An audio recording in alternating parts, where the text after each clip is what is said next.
Hello my dear students, this is Swati Chawla. I welcome all of you on my YouTube channel. So in this video, we will continue with our mock test series as requested by you. And I hope आपने अब तक chapter wise videos जो हर एक session के uploaded है, practical explanation भी है, you have watched all those videos और आपके concepts एकदम crystal clear हो चुके हैं. अगर नहीं watch किए हैं, no issue. I will provide the link of all those videos in the description of this video. Do check it out. And after making your concepts clear, do watch the videos of chapter wise MCQs also. आपके term 1 में for information technology subject code 402 term 1 में जितने भी chapters हैं, हर एक chapter की chapter wise MCQs already uploaded है, उसका link भी हम इस video के description में लगा देंगे. तो do check it out, right? So now without any delay, let's start our today's video.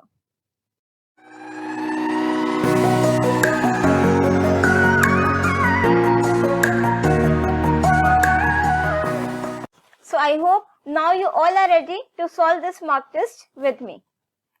So as you know, this is the blueprint of your question paper.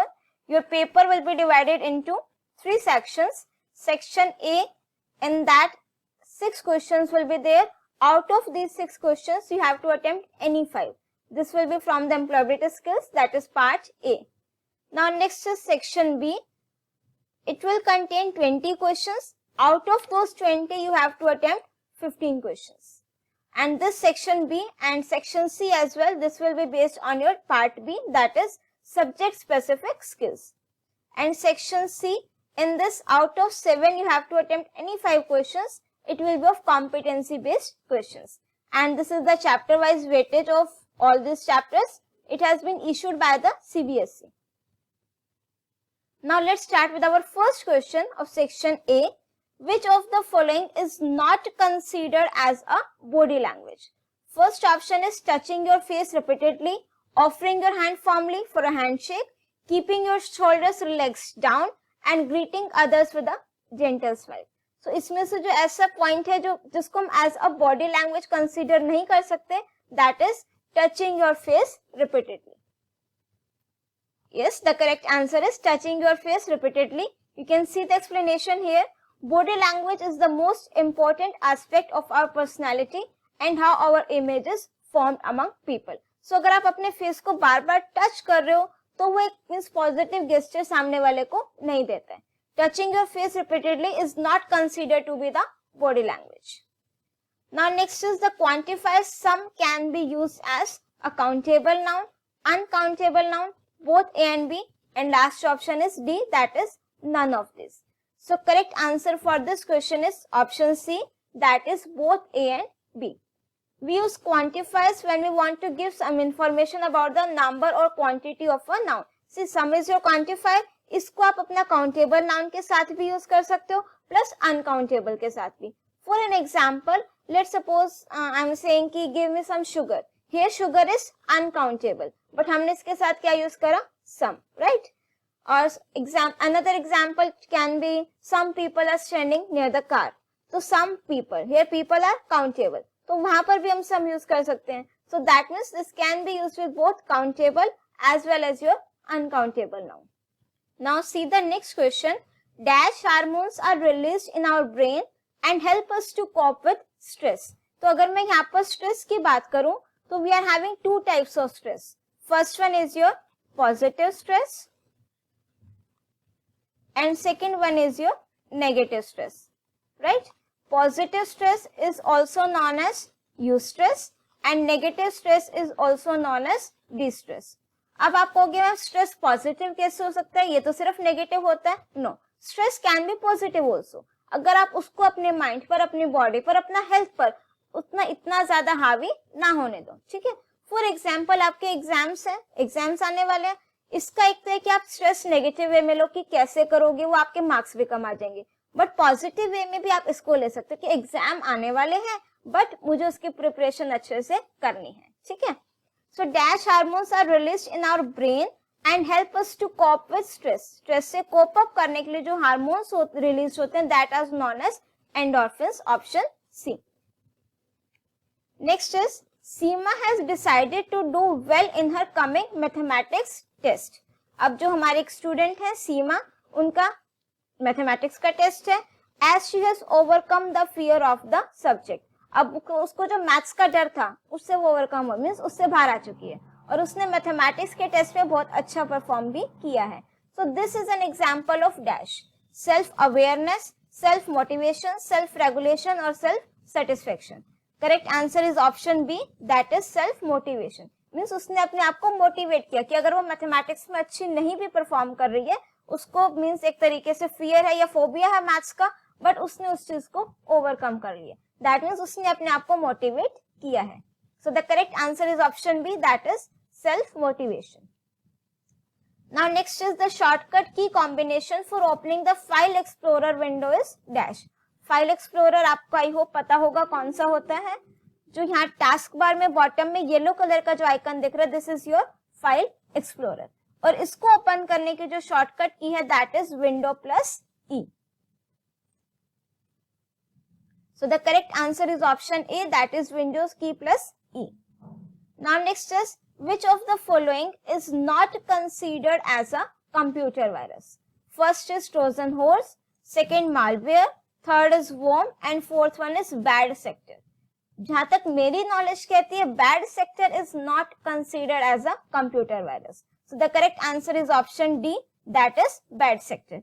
But हाँ, एक वायरस नेम मेरे पास होता है boot sector virus, right?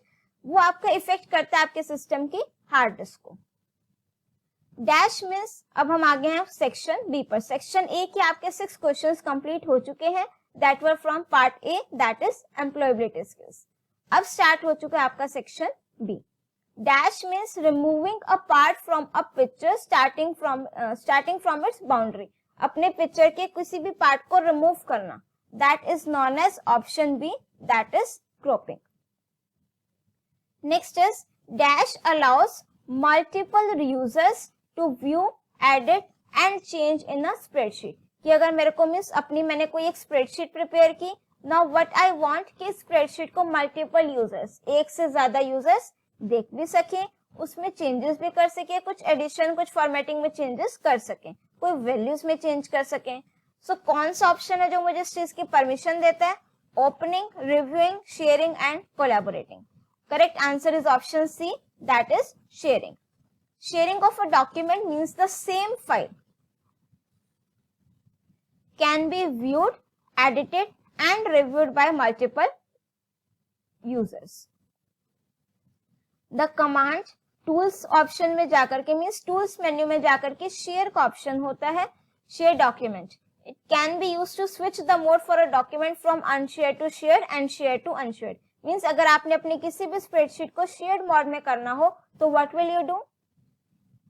Just click on the tools menu and from there you have to select the share document option. तो आपकी जो file है वो शेयर्ड मोड में हो जाएगी और यहाँ टॉप पर टाइटल बार में लिखा हुआ भी आएगा क्या? शेयर्ड, कि अब ये जो फाइल है वो आपकी शेयरेबल मोड में है।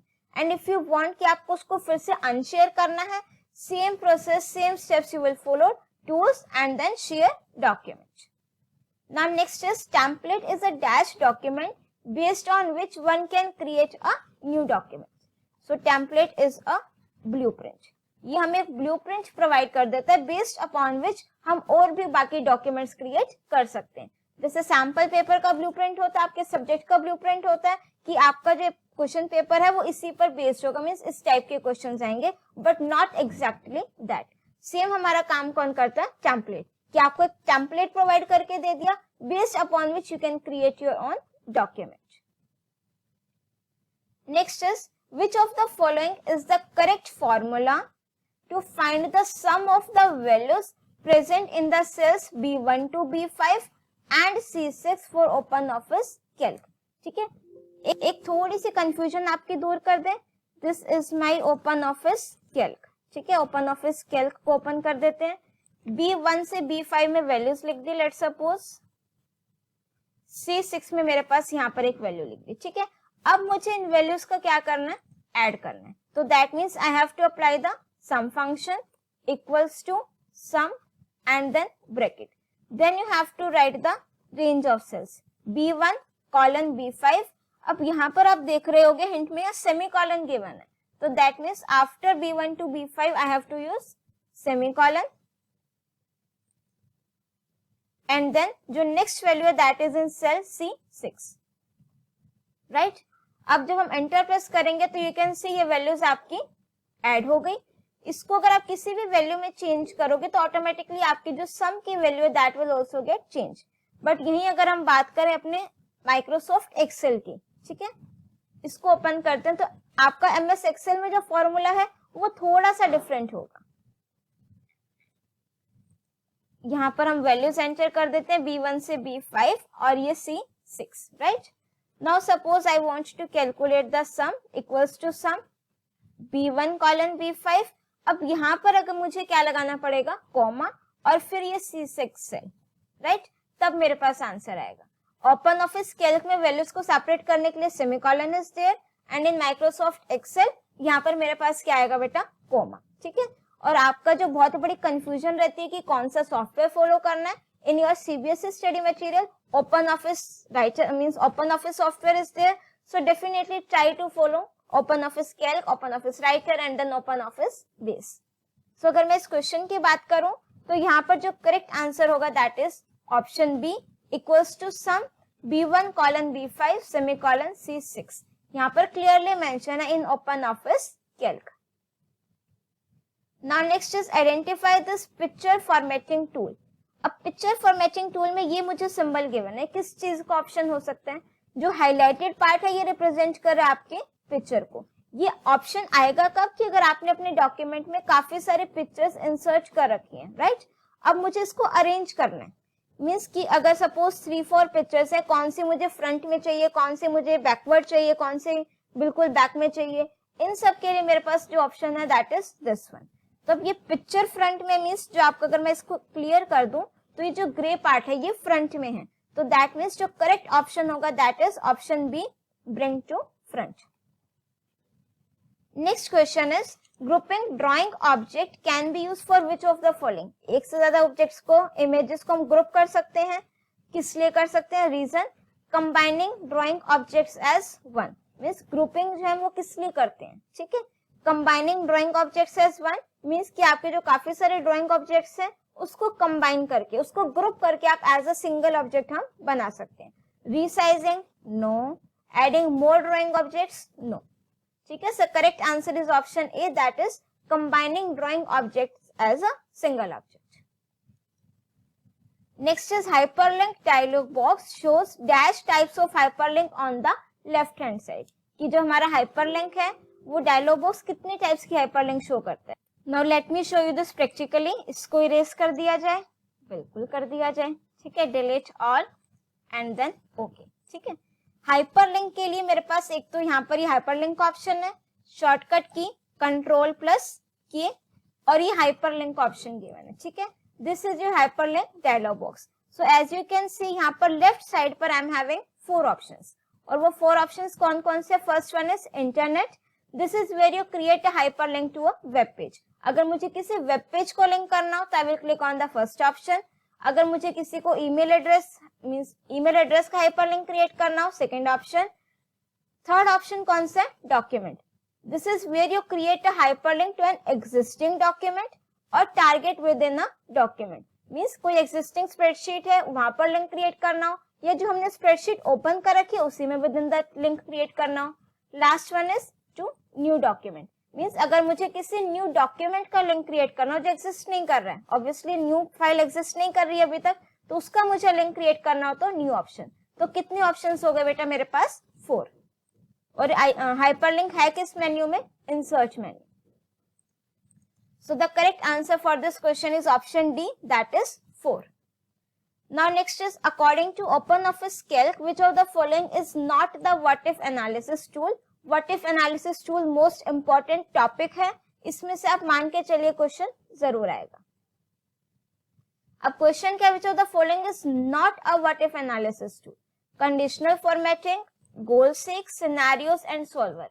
So अगर आपने टॉपिक पढ़ा है तो आप you must be aware कि ये 3 मेरे पास क्या है, what if analysis tools हैं। कंडीशनल फॉर्मेटिंग मेरे पास व्हाट इफ एनालिसिस टूल नहीं है। कंडीशनल फॉर्मेटिंग से बेसिकली होता क्या है, सपोज मैंने एक टेबल क्रिएट की, उसमें किसी कंडीशन लगा दी कि suppose I want to retrieve the records ये मीन्स एक तरीके से जैसे हम रोज को फिल्टर करते हैं कि आपके पास एक मैंने मार्कशीट प्रिपेयर की, रिजल्ट कार्ड पूरी क्लास 10th का, अब जिनके मार्क्स बिलो 33 है मुझे वो हाईलाइट करने, so for that I can use the option of conditional formatting. या मुझे टॉप 10 स्टूडेंट्स देखने हैं, बॉटम 10 देखने हैं, ये सारे फीचर्स कौन प्रोवाइड करते हैं? Conditional formatting. Now let's move on to our next question, which of the style includes header and footer, border and then margins, character style, page style, frame style and then presentation style। अब आपको ये चीज check करनी है कि जो ये सारे ऑप्शंस हैं हम किस चीज पर अप्लाई करते हैं। हेडर एंड फुटर पेज पर अप्लाई करेंगे, बॉर्डर बॉर्डर हमारा पैराग्राफ पर भी हो सकता है प्लस पेज पर भी हो सकता है, मार्जिन्स बट जो कलेक्टिवली अगर मैं बात करूं तो पेज मार्जिन, हेडर फुटर भी पेज पर अप्लाई करते हैं, बॉर्डर्स भी जनरली पेज का होता है। So definitely your correct answer is option B, that is page style. Now next is which of the following is not a good choice as a field name for a database. अब field का मतलब क्या होता है बेटा? Column names, right. Suppose मैंने यहाँ पर एक टेबल बनाई एम्प्लॉय नेम से, उसमें मेरे पास कॉलम्स हैं EMP ID, EMP department means which employee is working on which department, and then name of employee, and last one is EMP set। EMP set नहीं समझ में आ रहा है कि किस चीज से रिलेटेड कॉलम होगा, right. So this is not a good choice as a field name for a database. Option D EMP set। See जो आप कॉलम के नेम्स रखते हैं दैट मस्ट बी मीनिंगफुल, कि कॉलम का नेम पढ़ते ही पता लग जाए कि कॉलम किस चीज के लिए, right. Field is a piece of information related to a person और thing, name, department, address of an employee. EMP set is not a good choice as a field name for a database. It is not addressing to any details about an employee. Now next question is arguments in macros are passed as dash। तो जब भी हम macro में means argument pass करते हैं they must be passed as a values, so that means option A is the correct one. The data in the data source are organized in dash. अब data source क्या होता है?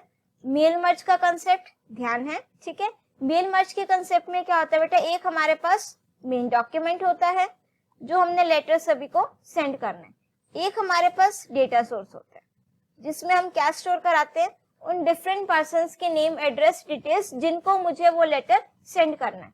सो ये जो हमारा data होता है कौन सी फाइल होती है? एक्सेल मीन स्प्रेडशीट फाइल हो सकती है, प्लस ये आपकी डेटाबेस ODB फाइल हो सकती है। तो ये आपका जो डेटा है इसमें किस फॉर्म में ऑर्गेनाइज होता है?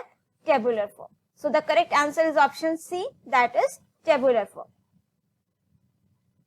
Now next is which of the following is not an object of a database। Database की basic 4 building basic blocks objects जिसको आप कह सकते हो table, report, form and then query, right. अब फंक्शंस मेरे पास जो वो डेटाबेस का ऑब्जेक्ट नहीं है, so the correct answer is option D. अगर इनमें से किसी ऑप्शन में मुझे टेबल गिवन होता तो table is also an object of a database. The select tool is present under which toolbar? Image toolbar, drawing toolbar, standard toolbar। सी इस question को भी थोड़ा सा प्रैक्टिकली एक बार देख लिया जाए। व्यू मेन्यू में जाकर के मेरे पास एक ऑप्शन होता है टूल बार्स, ठीक है। यहाँ पर मुझे काफी सारे ऑप्शंस गिवन है कि अगर आपको कोई भी टूल बार इंसर्ट करना हो, कोई भी टूल बार चाहिए, सारे के सारे टूल बार कहाँ है? View menu, just a second, yes view menu and then tool bars option, ये सारे टूल बार, ठीक है। सो यहाँ पर मुझे इमेज टूल बार तो कहीं नहीं दिख रहा है। This is my drawing tool bar, you can see here at the bottom, this is my drawing tool bar. Drawing tool में जो फर्स्ट वाला ऑप्शन है जो आपका एरो बना हुआ है, this is your select option. इसको अगर मैं यहाँ कर्सर भी रखती हूँ तो टूल टिप टेक्स्ट मुझे शो होता है, that is select. So that means the correct answer is drawing tool bar. Drawing toolbar consists of various shapes to be drawn in the document, and select tool present on this toolbar is used to select an object. Now next question is which of the following is not a type of page margin? Page margin means suppose ये मेरे पास एक page है तो मैं margin कहाँ से set कर सकती हूँ? टॉप से मार्जिन होगा, बॉटम से, लेफ्ट से और राइट से। 4 टाइप के मार्जिन होते हैं। ऑप्शन ए मुझे गिवन है प्रिंट मार्जिन। प्रिंट मार्जिन हमारे पास ऑप्शन नहीं होता, this is not a type of page margin. Next is record changes feature of Calc helps to dash. Record change feature कहाँ use होगा? जो हमने शेयरिंग ऑफ अ स्प्रेडशीट का concept पढ़ा है, राइट? कि अगर मैं अपनी वर्कशीट को, अपनी स्प्रेडशीट को मल्टीपल व्यूअर्स के साथ शेयर कर रही हूँ, उसमें वो चेंजेस कर सकते हैं। रिकॉर्ड चेंज का ऑप्शन ऑन करके करेंगे सो दैट जो भी चेंजेस हो वो रेड बॉर्डर से हाईलाइट हो जाते हैं। तो ये रिकॉर्ड चेंज का फीचर किस लिए हेल्प करता है? First option is authors and other reviewers to know which cells were edited. कौन से सेल में हमने चेंजेस किए पता लग जाता है अगर रिकॉर्ड मोड ऑप्शन ऑन हो तो। यही मुझे करेक्ट ऑप्शन लग रहा है, but still let's read other options also. Option B is to record the screen, screen तो नहीं रिकॉर्ड होती है। Next is to make the changes permanent. Permanent भी हम इसमें चेंजेस नहीं कर सकते क्योंकि यहाँ पर तो मेरे पास चेंजेस करने के बाद दो ऑप्शंस आते हैं, एक्सेप्ट और रिजेक्ट। ठीक है, अगर मुझे कोई चेंजेस एक्सेप्ट करने हैं एक्सेप्ट करेंगे, रिजेक्ट करने हैं तो रिजेक्ट करेंगे। So for record change features of open office calc, it helps the authors and other reviewers to know which cells were edited, कि हमने किस सेल में चेंजेस किए हैं। Now next is question number 23. A custom style displays dash style.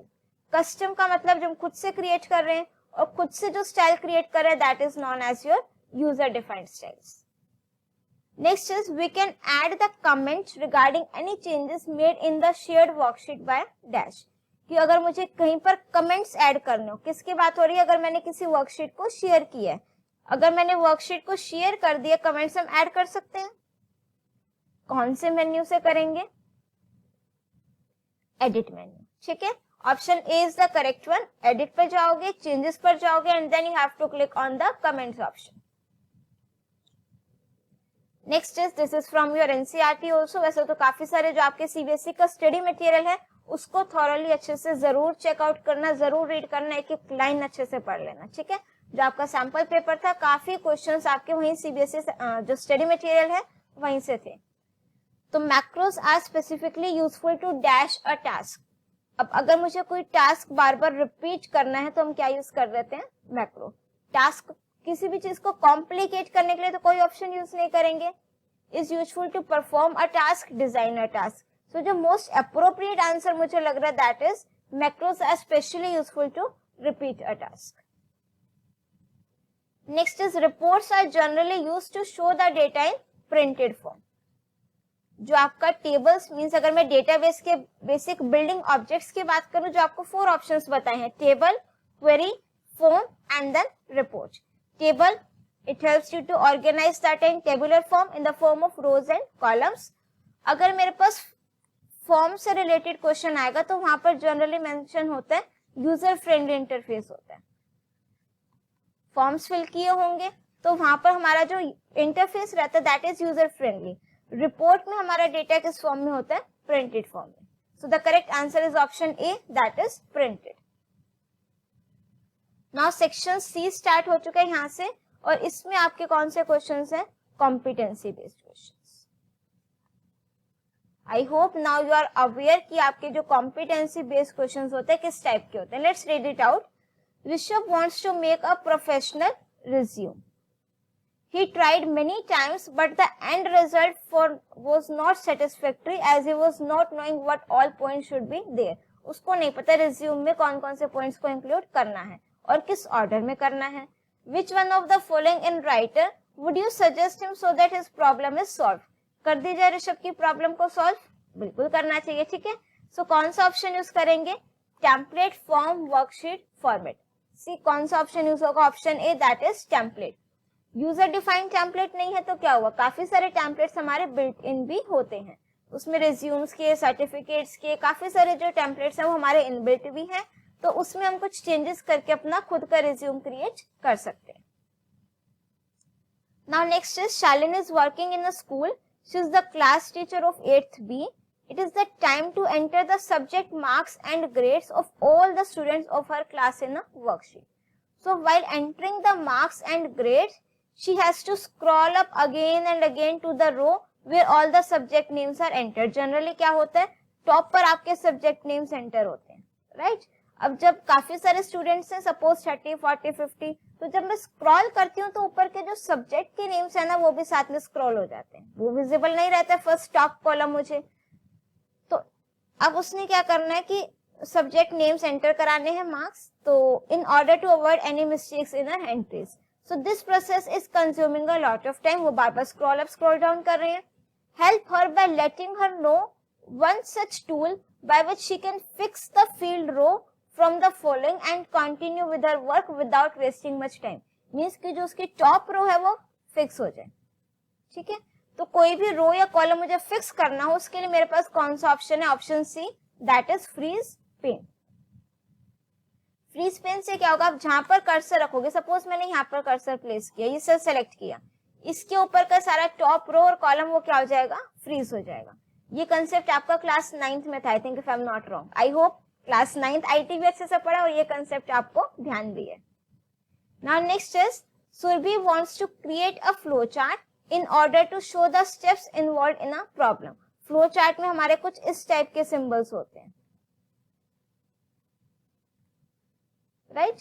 तो अगर मुझे ये सारे सिंबल्स इंक्लूड करने हैं तो कौन सा ऑप्शन उसको यूज करना चाहिए? She has to make it using writer document but she is not sure how to make those shapes required in the flow chart. अभी हमने पीछे क्वेश्चन में पढ़ा था कि अगर शेप्स इंसर्ट करानी है तो कौन सा टूल बार यूज होता है, ड्राइंग टूल बार। तो यहाँ पर भी आपका जो ऑप्शन आ जाएगा that is B option, that is drawing tool bar. So now the next question is question number 30।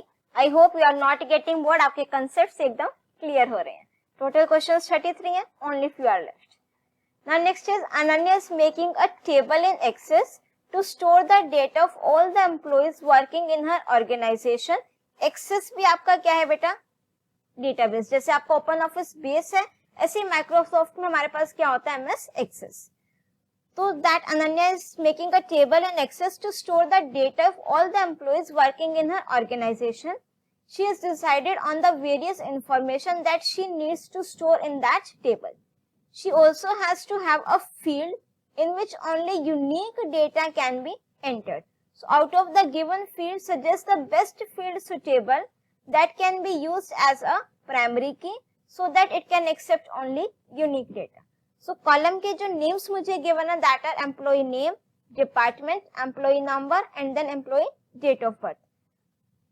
This option C that is employee number, this will be unique for every employee, so definitely we can set this column as a primary key. Now next is question number 31। Dinesh found that data which he needed for analysing and to make a decision is present in different locations. But these scattered data need to be combined together and placed at a single place for present and future use. Means data आपका different जगह पर है, सारा combine करके मुझे एक जगह पर चाहिए। So कौन सा ऑप्शन यूज करेंगे? Which of the following feature Dinesh can use for this purpose? Consolidating data, combining data, placing data, segregating data. Segregate तो मेरा data already है, ठीक है, तो हम क्या करेंगे उसको consolidate. डेटा कंसोलिडेशन का कंसेप्ट यहाँ पर अप्लाई होगा। Now next is question number 32। Rohan works in the printing department of a fashion magazine. They have a huge list of subscribers who has registered for getting this magazine delivered to them through post. They have to make stickers containing the address of the subscribers of the fashion magazine to be pasted on the envelopes containing the magazine. So which of the following under mail merge main document should they use for the same? सिर्फ addresses के sticker चाहिए, data नहीं send करना है, उसके लिए कौन सा ऑप्शन यूज करेंगे? Option C that is labels. Now last question, question number 33। Manya has created a spreadsheet using calc to find the average of the values in the range of cell. She wants to use a function so that it is calculated automatically and also she can copy the same formula for other range of cell. So which of these functions will give the correct result? Basically I have to tell the function to find the average of the range of cell.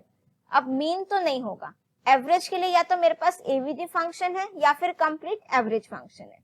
Correct answer is option B that is average. So that's all about today's mock test. I hope आपके जितने भी concept एकदम crystal clear हो गए होंगे, but हाँ अभी भी ये जरूर कहेंगे कि अगर आपको अपने कंसेप्ट स्ट्रॉन्ग करने हैं चैप्टर वाइज वीडियोस जरूर देखना।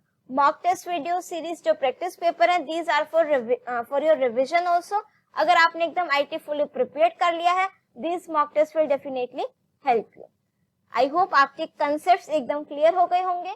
And if still you are having any doubt, you can write it in the comment section. And if you like my video, do press the like button and share your views in the comment section. And don't forget to subscribe my channel and press the bell icon to get the updates of my upcoming videos. Till then, keep watching, keep smiling and keep studying. Thank you.